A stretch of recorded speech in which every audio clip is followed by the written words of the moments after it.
Ni kwamba uko mbele tunakokwenda tunaisha kutulia. Unanielewa? Yaani tunahitaji kukaa chini na kutulia kwanza. Hivi tutakuwa na miaka miwili ya awali. Bado tuendelee na ambayo ni lazima. Halafu tutaendelea kuwa na miaka 7 kweli. Unanielewa? Yaani tutaendelea hivyo.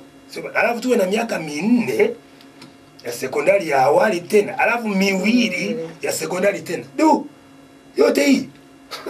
Je, kama kwa nini tusiseme 2 ya awali, 6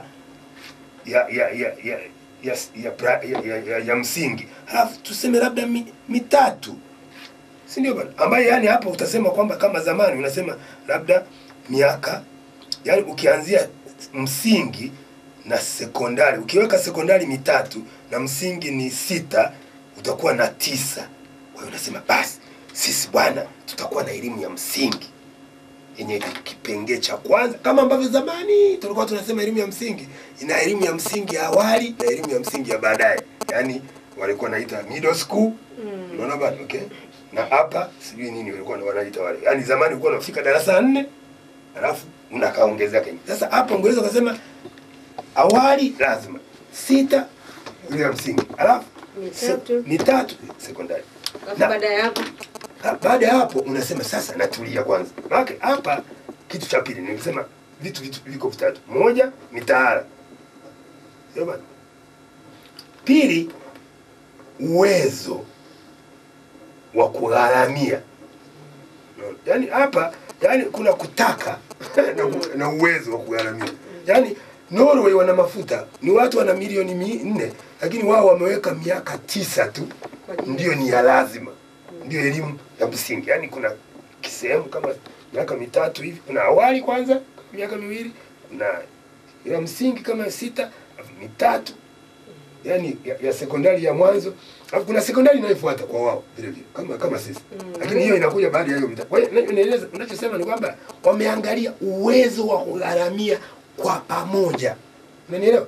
Elimu ya msingi lazima igharamiwe kwa pamoja. Sio eti huyu mwenye hela atengeneza kakisiwa hapa afanye mambo yake na hela yake nyingi, halafu huyu asiye na hela abaki hapa anafanya vitu ambavyo havina maabara, havina vitabu, havina walimu waliosoma.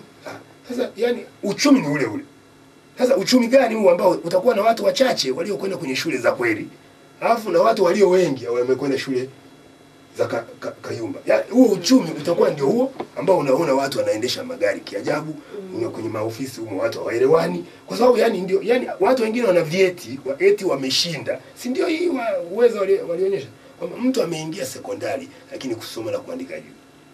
Sasa ndio hapo mwalimu nilikuwa nakuja. Mimi hapo nilikuwa naonyesha kidogo wasiwasi. Kwa sababu sasa hivi tunasoma miaka mingi, lakini mwisho wa siku mwanafunzi anatoka hajui kusoma wala kuandika. Sasa itakuwaje tukisoma miaka kwa mfano 9 ama 10 ama 11? Hiyo moja.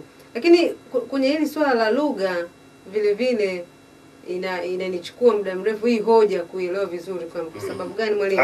Kwa sababu ninakubaliana na wewe kwamba tunatakiwa tuwe na lugha moja, lakini sasa hatuko hivyo sasa hivi, kwamba tena sio kwamba lugha ya jamii, yani kwamba mtu nyumbani awali pia anapelekwa shule. Kwa siku hizi kuna hizi shule hizi English medium hivi shule wanafunza Kiingereza, shule ya awali, shule ya sekondari anasoma, shule ya msingi anasoma St. Kayumba, alafu anarudi sekondari anaenda sekondari ya kata. Kwa sasa ukiunganisha haya mambo, alafu ukiniambia tupunguze miaka ya kusoma, hoja hii kidogo mwalimu, mimi naomba kwanza ufafanue kwa sababu nakuwa sielewi. Mimi labda umenisaidia nitaje hiyo ya 3 umeitaja wewe mwenyewe. Yaani mambo ya msingi. Ukiniuliza mimi mambo ya msingi kama tunataka kukaa chini, mimi kwanza sina majibu. Mimi nilikuwa napendekeza tu jinsi ya kuanza mjadala. Yaani kama taifa tunatakiwa kukaa na kufanya mjadala.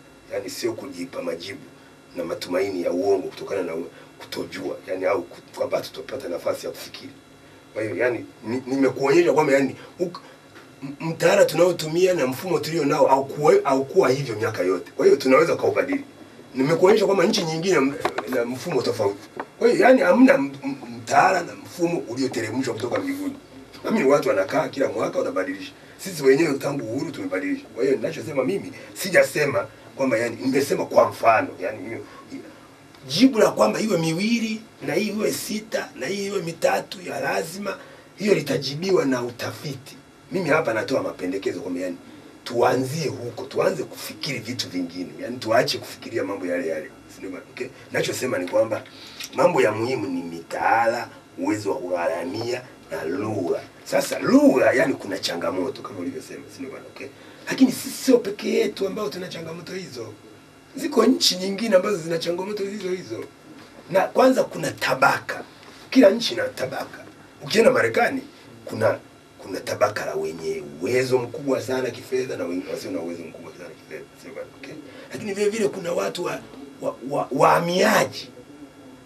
Na nchi ya Marekani ni nchi ya wahamiaji. Vita kuu ya kwanza wahamiaji walikimbia Ulaya. Vita kuu ya pili alipoingia kabla ya vita kuu ya kuisha ya pili na wakati wake watu walikuwa wanatoka Wafaransa waliokimbia nchi zao zilipotekwa na Hitler. Watu wa Czechoslovakia waliokuwa wanakimbia nchi zao zinachukuliwa na fascist Hitler walikuwa wanahamia Marekani. Kwa hiyo hamna jambo jipya hapo. Sasa hivi unaona yani kuna wa Korea wamehamia Marekani, kuna wa Vietnam wamehamia, kuna wa Mexico, unawasikia watu wanaozungumza Kispaniola, si ndio bana? Kwa hiyo hata na Marekani ndio maana kuna tafiti nyingi Marekani, kwa sababu hata na Marekani wana changamoto zile kama za Kimasai. Ndio bana, okay? Yaani kwa mfano kwenye familia ya watu waliokimbia kutoka Cuba wanaokaa Marekani, utakuta kuna Kispaniola ndani ya nyumba, lakini akitoka nje tu atakuta Kiingereza. Si ndio bana? Kwa hiyo ni sawa sawa, huyu anajua Kimasai ndani ya nyumba au Kimeru. Alafu huko akitoka nje barabarani anakuta Kiswahili. Kwa hiyo sio sisi tu. Unanielewa? Ukienda Ireland, sio bana, Uingereza kule, yani kuna Ki-Irish. Ukienda Wales kuna Ki-Welsh, lakini akitoka nje Kiingereza. Sio bana, okay? Na alafu kuna lahaja. Unanielewa? Yani kuna lahaja. Yani unaweza kufikiri Kiingereza ni kile kile, lakini ukienda kaskazini ukienda Newcastle, Birmingham, Uingereza, utakuta lahaja. Hata na London yenyewe unakuta, ukienda upande wa magharibi wa Uingereza wanakokaa watu wa Malkia wa Mfalme, wanazungumza Kiingereza tofauti lahaja na wale wengine. Kwa hiyo mtu yoyote, hii swala la kwamba yani lugha ni changamoto sio tatizo. Unanielewa? Lakini unachagua lugha ambayo walau ukitoka nje barabarani utaikuta. Walau unachagua lugha ambayo yani walau ukizungumza na jirani yako wa tabaka lolote utaikuta. Sio eti jirani yako wa tabaka la juu. Kwa sababu kwa mfano kama mimi nakaa Msasani na jirani yangu ni Muingereza, sawa, sio bad. Lakini yani kama mimi nakaa Buguruni, jirani yangu Muingereza? Hamna. Yani ni hapo jirani yangu ni mtu anazungumza Kiswahili. Sio bad. Kwa hiyo Watanzania walio jirani yao kama hajui Kimasai na wao basi atajua Kiswahili. Sio bad. Lakini sio Kiingereza. Sio bad. Kwa hiyo unachagua hiyo lugha ambayo yani wao jirani mwingine anajua. Sio, ndio nasema kwa Tanzania lugha ambayo ya jirani ni Kiswahili. Yani kwa hiyo unachagua ya jirani. Kwa hiyo hamna tatizo. Tena kwa Tanzania ndio hakuna tatizo zaidi kuliko mahali pengine. Kwa sababu mchakato wa kuleta uhuru ulisambaza Kiswahili. Mchakato wa utawala wa sultani huko nyuma kabla ya Waingereza na biashara iliyokuwa inashamiri kutoka Zanzibar na kuelekea bara mpaka Ujiji huko Tabora, unawakuta Waswahili kibao, si ndio bado? Yote hiyo imechangia katika kufanya kwa Tanzania lugha ya jirani ni Kiswahili. Wala hauna tatizo lolote. Sio kama Kenya, sio kama Zambia. Unanielewa bana? Kule yani Kiingereza yani ndio lugha ya jirani.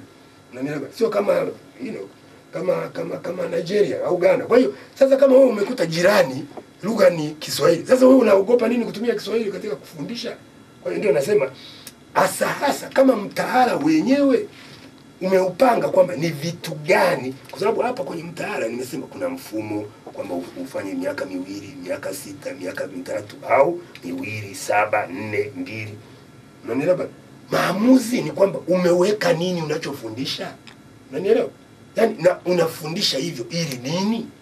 Sio bwana. Sasa wewe ukiamua kwamba enzi zile akifika darasa la 4 lengo ni kwamba aweze kuwa karani kwenye ofisi ya DC. Sio bwana. Akifika darasa la 8 ndio kabisa huyu anakuwa msaidizi wa DC. Basi ndio elimu iliyokuwa inahitajiwa wakati ule. Leo hii unahitaji mtu anayefikiri, anayeendesha ndege, anayeendesha utafiti. Hiyo miaka haitoshi.